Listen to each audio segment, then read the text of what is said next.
In order for us to discuss the multi-dimensional arrays, we first need to understand what arrays actually are. So just a bit of a recap. We know that it is a series or list of values that are in computer memory, and they have the same name and they have the same data type. Now, arrays are differentiated by special numbers called subscripts. And we can also call those subscripts as indices or index. And it is our subscripts or index that allows us to indicate the position of a particular item in our array. Now, so far in this course, you have learned the one-dimensional array. In other words, we have an array whose elements you can access is using a single subscript. So we will have our array of scores, and we'll have a single subscript within that array of scores. We also call our one-dimensional array a single-dimensional array, and as I've said, it is a single subscript. Now, data can be stored in a table that has just one dimension, and that dimension is height. So here is my one-dimensional array here with 1, 2, 3, 4, 5, 6 elements. So I will call this table. And he has 6 elements labeled from 0 to 5. If you know the vertical position of a one-dimensional array's elements, you can find its value. So in vertical meaning, if you know, let's say here is 4, if you know that that number which is 4, you can access whatever is stored within that memory position of our array. All right, I have a problem for you. You own an apartment building and you charge 5 different rents per floor, basement included. So what I'm going to do is I'm going to eliminate these and work with what you already know. Here, these will be my 5-element array here, which will be floor, and I will access the location of the rent using my single variable, which will be floor. So I have one subscript to identify my row. So if I want the rent for our basement, I will access that using my floors 0 subscript to access my rent. And that would be same applied for each and every floor to access that rent. But now, as I said, we have a problem. We have an apartment building with not only a studio apartment, we also have a 1-bedroom and a 2-bedroom apartment. Yes, you guessed it. We are going to be using a 2-dimensional array, and that has 2 dimensions, a height and a width. So what we use is that it's a location of any element which depends on 2 factors. So for our example, we have an apartment building with 5 floors, which we've seen. Each floor has studio apartments and 1 and 2 bedroom apartments. And what we're going to do is we're going to determine the tenant's rent. What you need to know is 2 pieces of information. 1, the floor. 2, the number of bedrooms in the apartment. So on floor 0 in the basement, we're going to have 0 rooms, a 1 room, and or a 2-bedroom in the basement. On floor 1 will be 0 rooms, 1 room, 2 room. Need I remind you that a studio is like a bachelor pad. Now, if I had to apply this in a grid like an Excel sheet, which is a brilliant example of a 2-dimensional array, you will see that this is how our information or our data is stored in computer memory. So as I said, we are going to have a 5-element array, which will store the floors. And now, as you can see here, we are going to have a 3-element array. So in other words, we're going to have something like a rent by floor constant array, which will be of the size 5 and 3, because it will be 2-dimensional.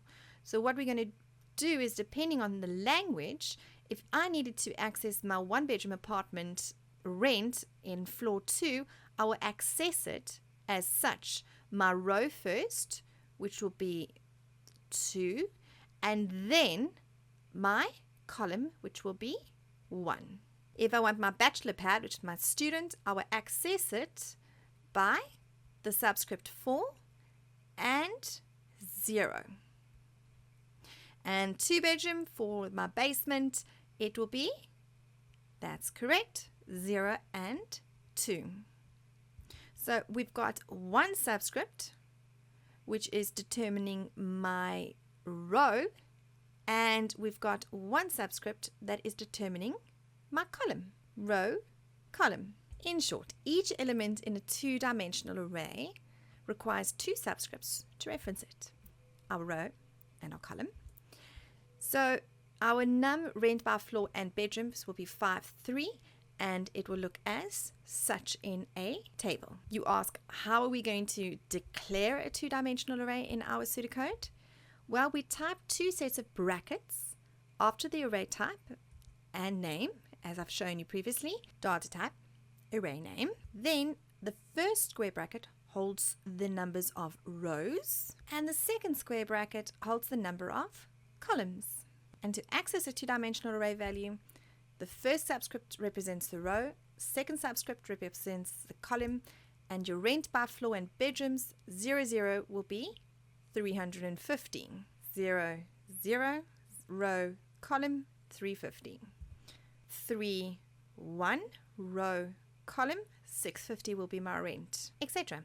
Right, let's have a look at a program that determines the rent. If you have a look here, we've got our rent by floors and bedrooms, 5 by 3, so row, column. And have a look at the braces here. The braces are used to help picture placement of any number in the array. And you can see that we have 15 rent values. So 5 by 3 is 15 rent values. And they start by 0 all the way through to my last subscript, which is 15. Your array is declared as your rows and your columns. So this section here, my rows will be 5 rows and 3 columns. We have our variable for floors, we have a variable for bedrooms, and we have a quit 99 because we have a loop which allows the user to enter the floor repeatedly. So how we're going to determine the rent is we input the bedroom numbers, of course, after we've inputted the floor. So we've given the floor and then we input the bedrooms. So let's say we input the floor. I like floor 4. I like a nice view. And I put enter number of bedrooms. I like room. So I will have 2 bedrooms. And output rent is, what's it going to be? It is going to be my rows, which is going to be 4. And it's going to be my bedrooms, which is 2. So I'm looking at 4, the 4th row, and the 2nd column. So what is my price going to be? My rent going to be? It's going to be 1150. And you can see my lovely dollar sign there. So that is what's going to be outputted on my screen.